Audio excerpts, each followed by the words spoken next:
Hello friends, स्वागत है आप सबका आपके अपने यूट्यूब चैनल इज़मा इन्वेस्टमेंट में। फ्रेंड्स, ब्राइटकॉम ग्रुप के ऊपर हमने 1-1.5 महीने पहले भी एक वीडियो डाली थी जब ये स्टॉक 22-25 रुपए के आसपास चल रहा था और हम आपको वहां बता रहे थे कि फॉरेंसिक ऑडिट का आउटकम अभी पेंडिंग है और कंपनी के फाइनेंशियल्स देख के मत खरीदिए कि 2-3-4 के पीवी पे ट्रेड कर रहा है और बहुत सस्ता है और ये हो जाएगा।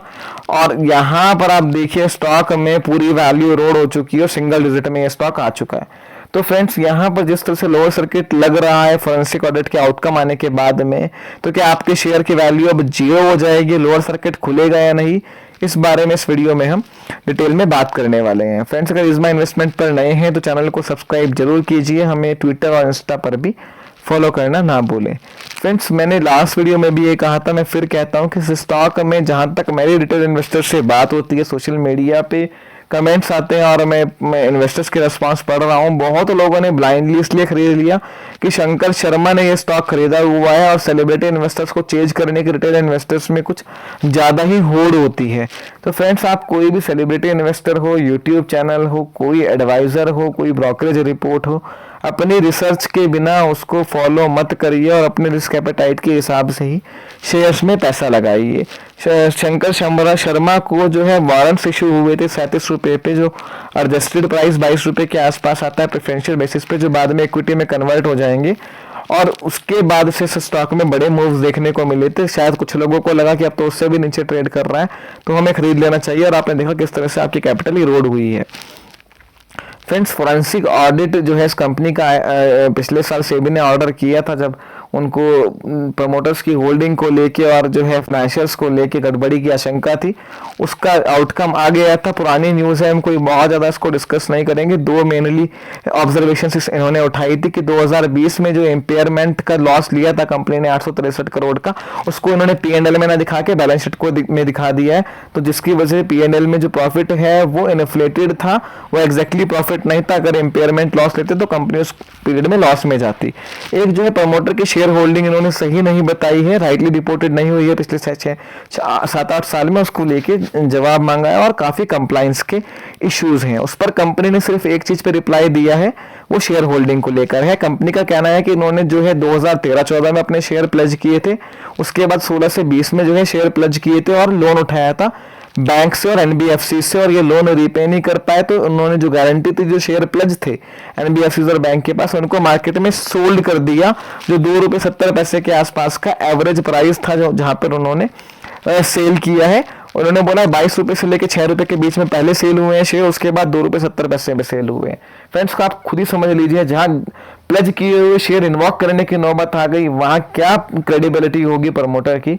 खुद इस बात को आप समझ लीजिए कि ये न्यूज़ कितनी निगेटिव है। आप खुद अपने दिमाग लगा के समझ लीजिए कि जहां प्लेज करे हुए शेयर ही प्रमोटर छुड़वा नहीं पा रहे हैं और कंपनी करोड़ों का प्रॉफिट दिखा रही है, तो क्या वो रियल है या एडजस्टेड है, वो आप खुद अपना दिमाग लगा लीजिए। ना ही कंपनी अगर इतना प्रॉफिट कमा रही है तो जो है डिविडेंड भी नहीं दे रही है, और किस तरह का इनका सिस्टम है आप खुद समझ लीजिए। इस रिप्लाई के बाद तो स्टॉक में 3-4 करोड़ की वॉल्यूम पेंडिंग रहती थी सेल करने के लिए। फ्रेंड्स, कंसर्न्स की बात करते हैं तो कंसर्न्स अभी खत्म नहीं हुए हैं। इम्पेयरमेंट लॉसेस जो इन्होंने लिया था उसको लेकर कोई रिप्लाई नहीं आया। कंप्लायंसेस इशू को लेकर अभी भी कंपनी का रिप्लाई बाकी है। कोई भी जो है अभी तक Q4 के रिजल्ट्स की डेट नहीं आई है, तो वहां पर वो रिजल्ट्स किस तरह के आते हैं इस बार, वो देखने लायक बात होगी। तो यहाँ पर आप बीसीजी के शेयर में एक बात समझ लीजिए, स्टॉक लगभग अपने हाई से 90% से ज्यादा करेक्ट हो चुका है। मैं आपको एक बात बताता हूँ, काफी लोगों को लग रहा है, जिस तरह से मैं देख रहा था पिछले 3-4 सेशन में, कि काफी वॉल्यूम ट्रेड हुई है, इसका मतलब कोई तो बाय कर रहा है। फ्रेंड्स, मेरा एक बात को आप समझ लीजिए कि इस तरह के स्टॉक में मूव को प्रिडिक्ट करना इम्पॉसिबल है, क्योंकि बीसीजी का अगर आप लंबा चार्ट भी देखोगे तो ये स्टॉक वन वे या तो गिरता है या बढ़ता है या फिर वहीं पड़ा रहता है सुस्त। तो मैं नहीं बता सकता कि लोअर सर्किट कब टूटेगा। हो सकता है कि 2-3 रुपए दोबारा आ जाए, हो सकता है लोअर सर्किट खोले तो दोबारा 5-6 रुपए बढ़ भी जाए, जो कि प्राइस में तो कम नहीं है पर परसेंटेज में 50-60% है। तो ऐसे में कोई मूव प्रिडिक्ट करना इम्पॉसिबल है, क्योंकि पूरा का जब सर्किट टू सर्किट मूव होता है तो मूव्स बहुत अनप्रिडिक्टेबल होते हैं। पर जिस तरह के फंडामेंटल इश्यूज इस कंपनी के अंदर हैं, जिस तरह के कंसर्न्स हैं, वो पूरी तरह से स्टॉक में जो बिलीव है उसको डिटोरेट कर चुके हैं। अब इन्वेस्टर का फेथ खत्म हो चुका है शेयर के ऊपर। तो यहाँ पर अगर कोई फ्रेंड्स, और सबसे बड़ी बात, ये स्टॉक नॉन स्टॉप चला है 3 रुपये से लेके, तो आप समझ लीजिए कि लगभग जितनी गिरावट आ चुकी है 3 रुपये पर तो शायद ही किसी ने खरीदा होगा। अगर आप एडजस्टेड प्राइस भी इसका देख लोगे बोनस के बाद में, तो वहां से भी आप देखोगे तो ज़्यादातर इन्वेस्टर लॉस में ही हैं। तो आप समझ लीजिए कि अगर ये स्टॉक बढ़ता है तो ऊपर के लेवल पर कितनी सप्लाई खड़ी हुई है जो निकलने के लिए परेशान है। कितने ही इन्वेस्टर्स को मैं जानता हूं जिन्होंने बड़ी वॉल्यूम में ये स्टॉक खरीदा है। तो अगर सर्किट खुल भी गया और कुछ ये बढ़ भी गया तो कितनी सप्लाई ऊपर के रेट पे आनी है, आप उसको समझ लीजिए। तो बीसीजी के कंसर्न्स अभी बड़े नहीं, बहुत बड़े हैं, और यहाँ पर वो आपको आने वाले समय में जब करेक्ट रिपोर्टिंग रिजल्ट्स की आएगी उसमें भी देखने को मिल सकते हैं। तो फ्रेंड्स, मेरा एक सजेशन है कि इस गिरते हुए नाइफ को पकड़ने की कोशिश मत करें। इसको क्या कोई भी ऐसा स्टॉक हो उसको पकड़ने की कोशिश ना करें। अगर आप फंसे हुए हैं तो उछाल पे बिकवाली की तरफ देखें। बट अगर आप न्यूली इन्वेस्ट करने की सोच रहे हैं कि अब गिर गया है तो दोबारा बढ़ जाएगा, तो आप में अगर इतनी रिस्क एपेटाइट है तो आप अपने विजडम के हिसाब से डिसीजन ले लीजिए।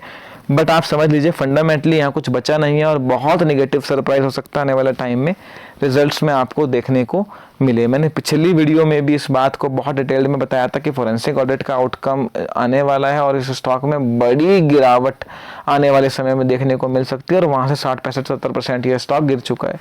तो फ्रेंड्स, स्टॉक मार्केट में जो अभी रिसेंट की करेक्शन आई है, बड़े फंडामेंटली साउंड स्टॉक जो आने वाले टाइम में मल्टी बैगर बनने का पोटेंशियल रखते हैं, आपको बड़े अच्छे वैल्यूएशंस पे मिल रहे हैं।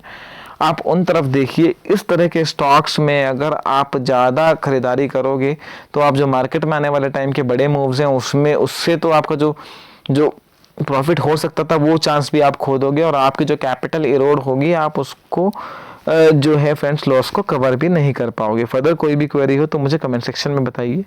वीडियो पसंद आई है लाइक कीजिए, दोस्तों के साथ शेयर कीजिए। इज़ माई इन्वेस्टमेंट को सब्सक्राइब करना ना भूलें। Thank you.